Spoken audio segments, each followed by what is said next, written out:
To vote or not to vote? Mm. Does it matter? Mm. Or doesn't it matter?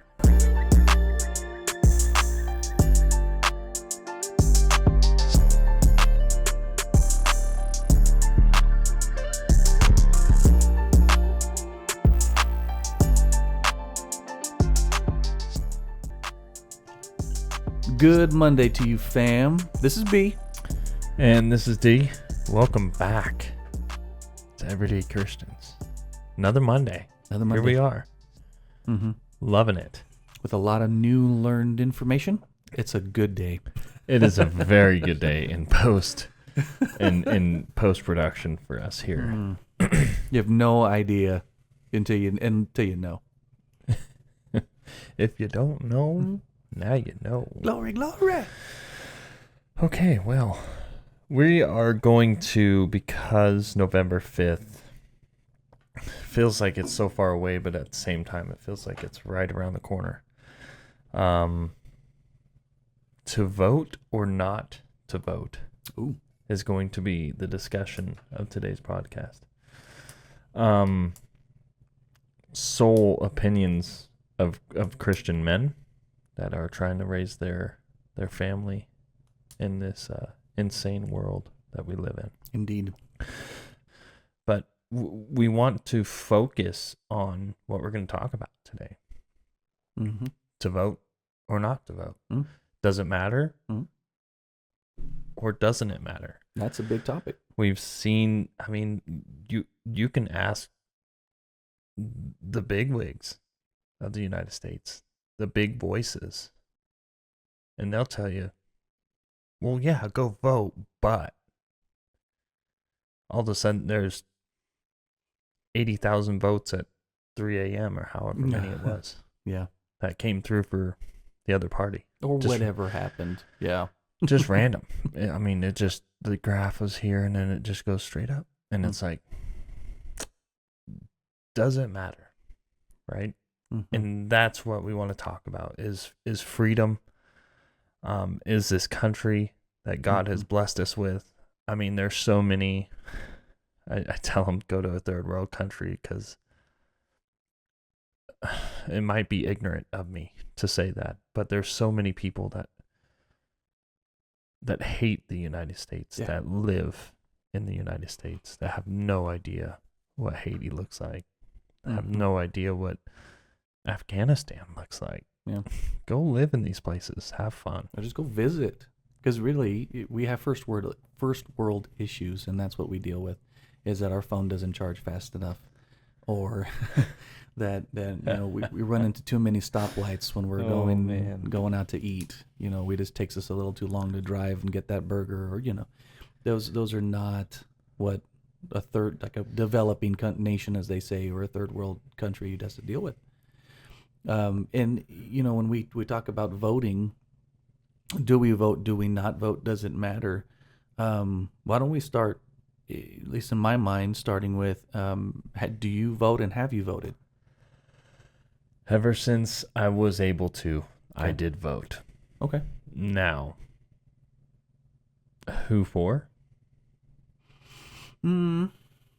It's definitely a good thing to talk about. My first point was to, have you, because I didn't at the first time opportunity that I could. I didn't. In fact, I didn't pay attention. I knew who the president was.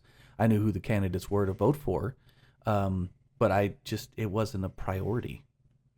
And then when I got married, it seemed to start to become a little bit more of a thing. Do you remember who it was? That I didn't vote for? Yeah. Yeah. It was in 2000 was my first opportunity to vote. Oh, 2000. Yeah. So that was George W.? George W. and Al Gore. Mm. And I that's kind of when I started to pay attention, because Were they going up against Bill Clinton? Was it who? No, he got impeached at that time. So he did. He finished his term, so he ended in 2000, but that was his second term in office. From 92 to 2000 is when Bill Clinton was in office. Okay. So I didn't pay attention, but then I started to understand a little bit about who Al Gore was or was not, you could say, and then I started to pay attention to George W. Bush, and I'm like, America. And then 9/11 happened, so then I really started to pay attention to politics. Yeah.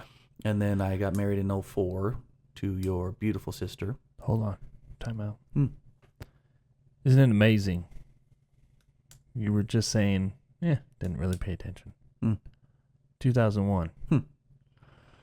You can call it orchestrated by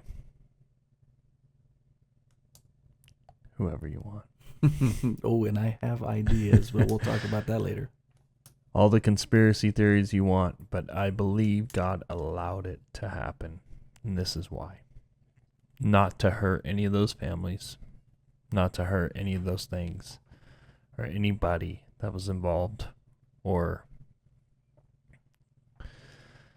I couldn't imagine. I could not imagine. I mean, it's 2001 and I'm 2024 now, and I'm still saying prayers like, God, whoever's involved, like, keep your hand on them. Yeah. Pull them. Yeah. And awful, awful things. I'm not downplaying that, but God did bring America not only to its knees, down to prayer again, and putting God first, but everybody was united. Yes. Everybody. It didn't matter what your stance was. Republican, Democrat, liberal, conservative. Everybody was in one mind, in one accord, and powerful. George W. Bush in New York throwing the first pitch. If you could bring that video up, unreal. Like, just the amount of emotion that was behind that. Yeah. Because that was our country. I mean, in our country had been attacked. Innocent people were attacked for no reason, really. That, at least to us, didn't matter to any of us. Probably mattered to, world leaders or politicians or somebody invested in some certain things that we won't talk about now. But not right now. But we, as a nation, as people, in fact, being that it was so emotional and that it was so unifying, I remember my mom telling me that same day, some people that she worked with that weren't churchgoers. I think one lady was a very devout Catholic lady. Some others just used to go to church when they were kids and hadn't gone in a long time. And they called her at one point saying, "Where do I go? I need to find a church. I need." Yeah. And my mom was like, "Doesn't matter. Just go somewhere." Because it was that feeling of, is the world ending? That was a horrible thing that we'd experienced in America that we hadn't experienced before. That was the most real thing, man. Mm-hmm. I mean, I was young. I was pretty young. But being 13, 14, whenever I saw that, it was still, like, reeling. It was just different. The whole feel was different. Everybody was linked arm in arm and ready to do whatever we needed to do. And it was beautiful. Yeah. It was beautiful. Yeah, it was. The unification of everyone. I remember getting. Matter of fact, I remember getting yelled at by. I went with a young man to Stockton, California, to go to a music conference, go visit some friends, and on the way back, he always had a loud mouth, big mouth.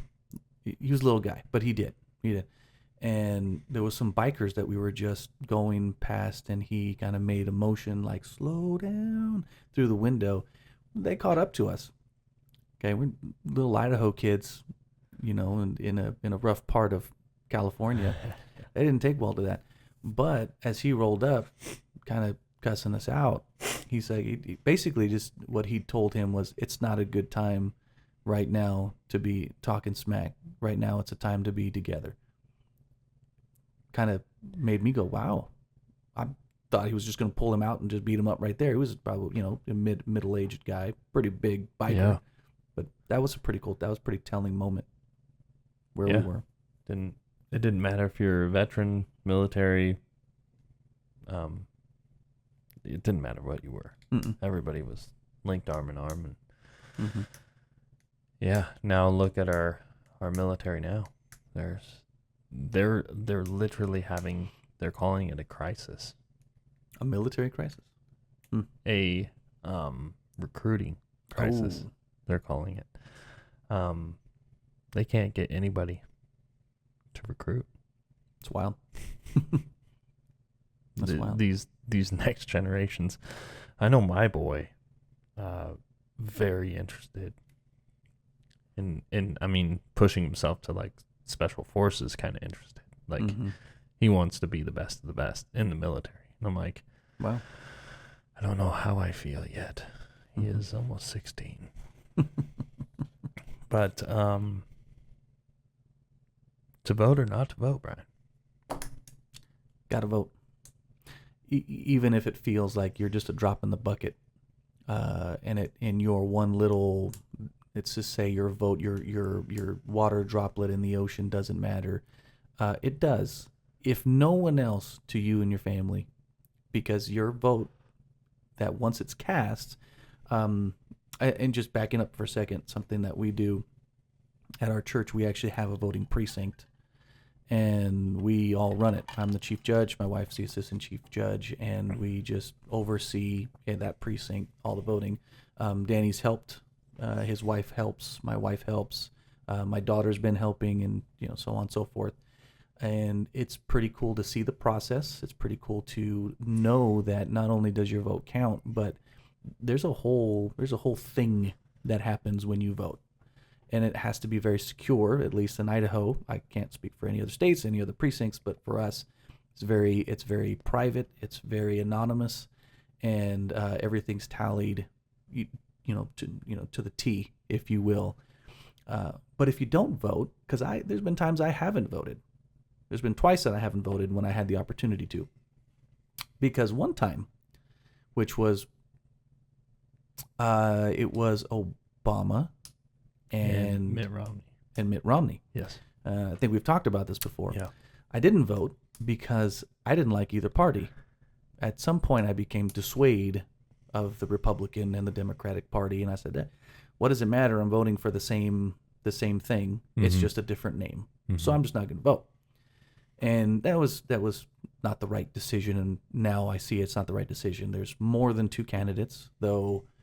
The other candidates, the independent, I think there's a Green Party, there's a Libertarian, there's a few others. They don't really make much headway. It still matters because it's your vote. And we've had the discussion. This is why we're talking about it today. But you didn't vote. You didn't cast your vote on Obama or Romney. And afterwards, you saw the clear winner. And you're like, geez, kind of regret it. Yeah. I wish I would have voted. But at the same time, it's like, it's just one vote. But if everybody in the United States thought, I'm just one vote, there wouldn't be millions upon millions of people voting. So don't regret it. That's why I have always voted. And I did vote for Mitt. I didn't know everything. It's fine. I'm not judging. That was my first time being able to vote, and voted for Mitt and didn't know that he loved the things that he loved. I mean, either way, didn't have the great candidate that in that year, but I voted. And I made me and my wife were really proud. I still remember the same McDonald's. Because we didn't have TV. We didn't have cable. And back then, we couldn't just pop on our phone, go to YouTube, and look at it live. Okay, now you're dating us, and I hate. So we let's go to McDonald's. And before we had kids, went to McDonald's, got probably a soda or something. I don't remember what we drank, but I remember sitting down at McDonald's and watching the results as they happened. It was like, yeah, what next, And back then, all I knew was Conservative Party was Republican Party. That was it. What about now? Yeah. Yeah. I feel ever since, and this is my opinion, y'all, my opinion. It's very just our humble little opinions. Yeah. And I'm very opinionated. I have a few, we'll just say. So take it with a grain of salt, y'all. But I feel that since Trump won in 2016, which nobody expected, including myself, I didn't even vote for him the first time. Beat out the Clintons? He beat up, yeah, the established power, if you will. I didn't even vote for Trump or Hillary Clinton. I voted for Gary Johnson, which was the Independent? the libertarian. Libertarian. And I wasn't even the biggest fan of him either, but I just didn't know much about Trump other than he was who he was. And the fact that he won told me I don't think he was supposed to win. I don't think that was the story that was supposed to play out. Yeah. And that made me go, I need to vote. Okay. My opinion again. I voted for Trump. Good. That was the right choice. I see that now. My opinion again, you should not vote for a party because it's your Okay, party. here we go. This is what I wanted to ask. Okay. Oh, question. Do you vote? Because it's okay to be different. Mm-hmm. It's okay to have differing opinions. Mm-hmm. And we do have differing opinions right here. Mm-hmm. But do you vote for a party or do you vote for your total beliefs? And why? Oof. Okay. So, rephrase, not total beliefs. okay. Because you can only get so far. it's a high bar. Yeah. Right? Yeah. For even each individual in the whole United States, not even being Christian. Mm-hmm. Like that's a high bar. I understand that. Yeah, I'm saying more aligned. Yeah. Someone more aligned with you. Yeah.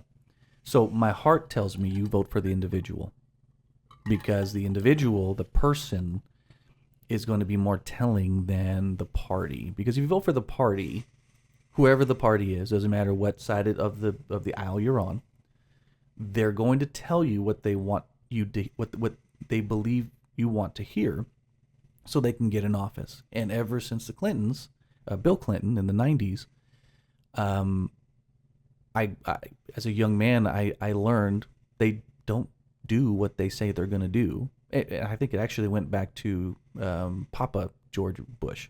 Yeah. They say no new taxes. Read my lips, right? No new taxes. That was his thing, and there were new taxes. And it seems like they all do that. So when you vote for the party because it's either blue no matter who, or it's just the Republican, you don't know what you're really getting because they're just telling you whatever they can to get in. Yeah. And I do want to say this too.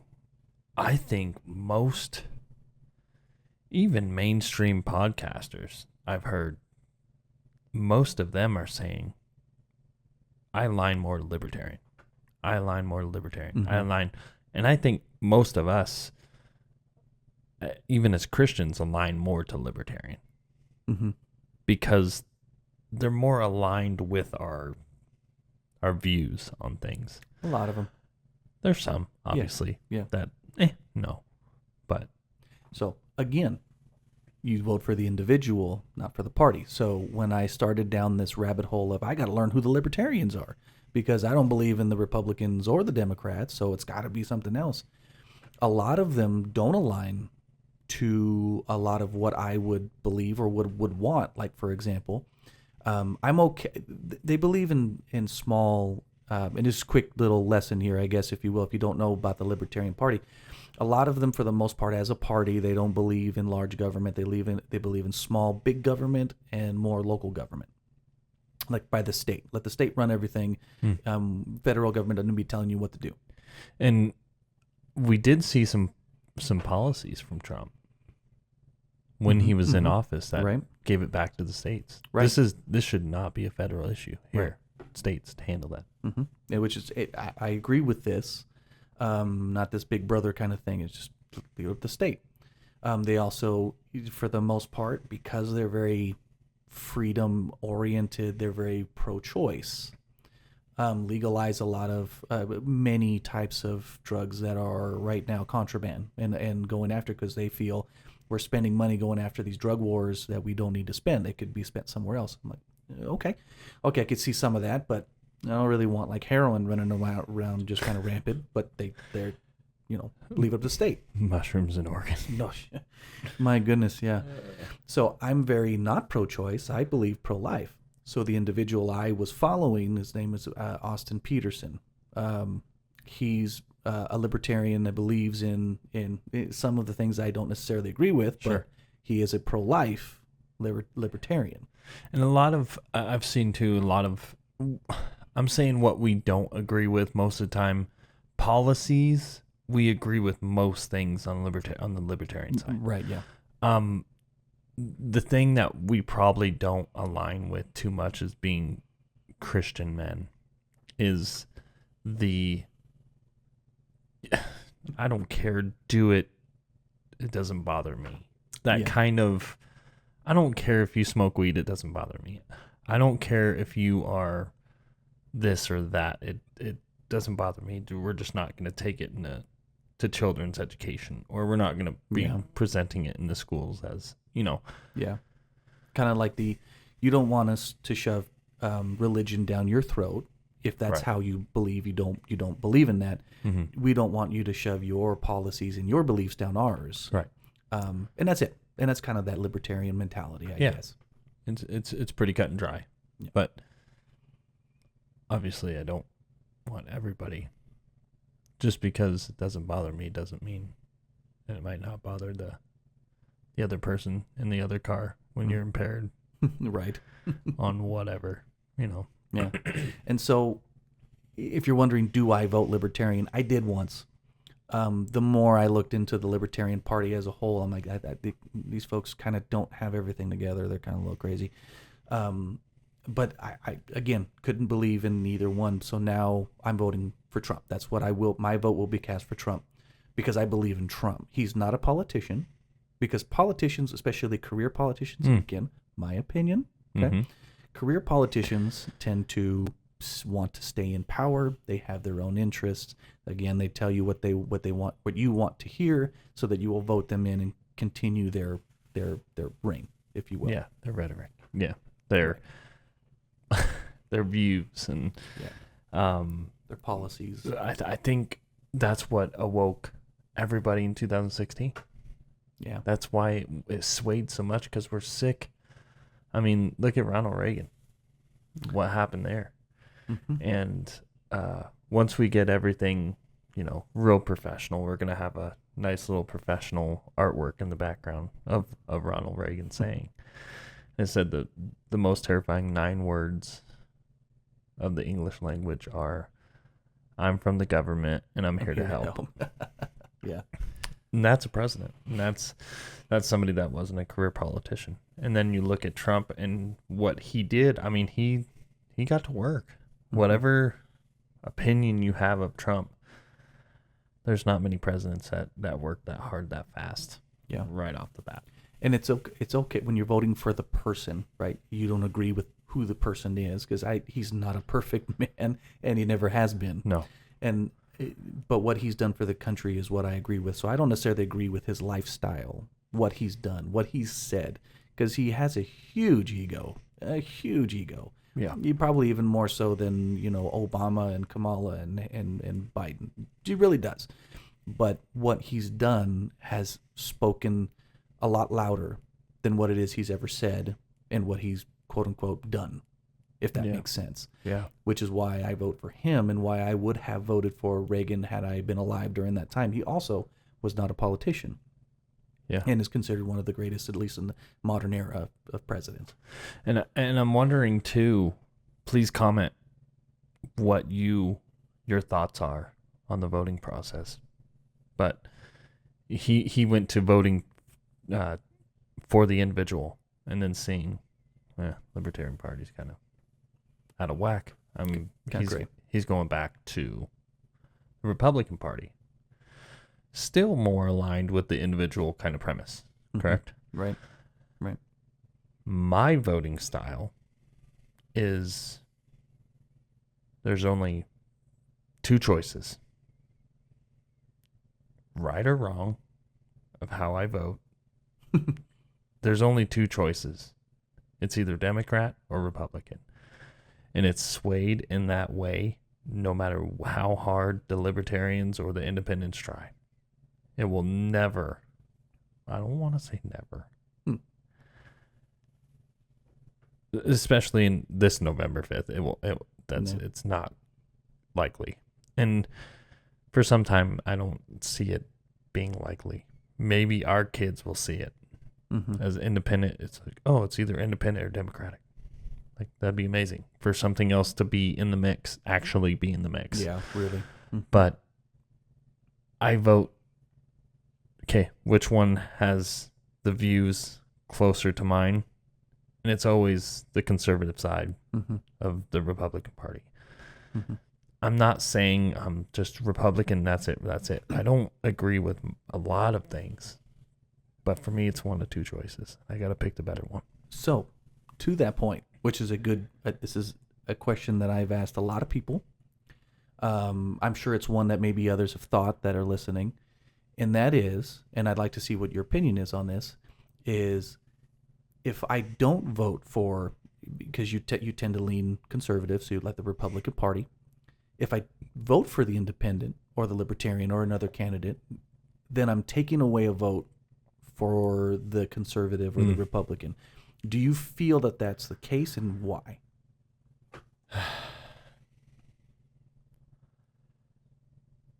I don't feel it's the wrong thing to vote for independent or libertarian. Fair. Because you're taking a vote away from the Republican Party. I don't feel that way because we all have that right. We can vote for ourselves if we wanted to. We can click other and say Daniel Harris. Scooby-Doo. Yeah, we can vote for whoever, and that is our right here in America. And it's a beautiful right. It's a huge right. I just want to be clear on that. But yeah, just vote Republican. Well, and even if you do feel that way, because my father-in-law, your dad, he feels that way. You don't vote for the Republican Party. You vote for the independent. You're taking away a vote, which is going to help the other party win. And you know what? There's some truth to that. So I can't say that that's wrong. I'm just stubborn. So if I feel that this is a better choice, regardless, I'm going to do that because that's what my heart dictates I should do. Right or wrong. Yeah. And as of today, Brian, are you ready for this? I'm yes. Kamala Harris, great last name. Let me tell you. Kamala Harris right now is in the lead of the polls. Now, whoever's taking these polls, she's in the lead by 1.67%. She is in the lead over Trump. How? I I'm sorry. don't know. Yeah. She has literally, like, she has not been able to talk. And this last DNC, I did listen to it. And this last DNC, I was impressed. Oh. And other national heads were also like, that's the most composed I've ever heard her. Ever. So not sure what's going on there. Composed or not. What are your policies? Yeah. What do you actually believe in? And and I really hope, again, this is opinion, okay? I really hope that if you are voting for the individual, not for the party, not blue no matter who, that you are voting for what it is that she believes in and not going off of feelings. Because feelings get you in trouble. You really need to use your brain to analyze what is Trump saying, what is Kamala saying, what are the other parties, candidates are saying. Because if you just say, well, you know what, Trump's a jerk, he's a racist, which you need to look into that. It's not a thing. Opinion. If you just go off of feelings, I don't like this guy, and at least she's nice. Nice doesn't do anything for the country. It's great to be nice. I would agree. I like to be nice, and I like people to like me. But at the end of the day, if everybody likes you, you're not doing everything right as a leader, right? Even as a parent. Yeah. If our kids always like us all the time, did we at some point not ground them for doing something they weren't supposed to do or not doing what they should have? So Yeah. that's. I couldn't imagine going to a church where my pastor was always patting me on the back and saying, "You're doing a great job." You know why you can't imagine that is because we don't have a pastor that does that. Well, thank God, right? because I don't need that. Sometimes I want that. Oh yeah, there's the feelings. Yeah, but I don't need that. I need. What are you doing? Like, we need to change this. We need to change that, and I feel. There's my feelings. I feel we need a president that says, no, we need to change this and we need to change that. And I believe that God, like he has his hand on many other people, many other countries. He has his hand on America, but for how long? Man, I feel like we're so close to the Sodom and Gomorrah. And yeah. According to Bible, I don't know if they had iPhones or tablets or internet. I don't think they did. We weren't there, so how do we know? But yeah, we got one or two clicks away and we're in Sodom and Gomorrah. Yeah. Like there's no problem. Mm-hmm. And the more wicked and the more divisive that this world gets, it's a more scary place to raise our kids. Yeah. And I don't know if anyone listening has a desire to go down that rabbit trail of does God still have his hand on America, and when is it going to be removed? There's a great book or audio book that Danny and I have both listened to, reading's a little iffy, called The Return of the Gods by Jonathan Cahn.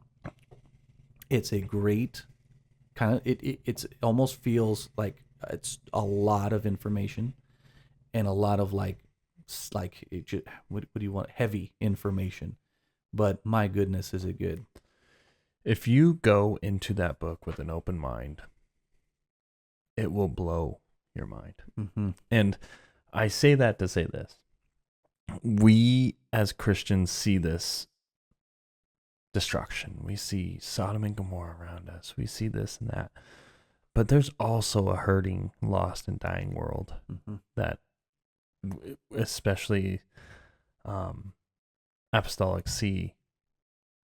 That's why I love being apostolic, is we see an opportunity to share the good news, to do what Jesus was appointed on this earth to do and told his disciples to do. And that's what we're striving to do. Yeah, as an everyday Christian, not somebody with a theologian degree or special forces or famous. We're just everyday people. And I love those other podcasts. I love, I'm just going to shout it out. Biblos. Kingdom Speak. They're great. They do an amazing work, a work that I can only hope to be one day. And those guys know what salvation looks like in and out. Yeah. And if you listen to this and you are one of those that might be hurting, might be going through something, might be wondering what's next, we are here. We are wanting to be there for you, and let us know in the comments what salvation looks like, what the Bible says about salvation, and we will be more than happy to sit down with you. Yeah. Much love, fam. Thank you for tuning in. We appreciate you. Love y'all. It looks like you lost another one.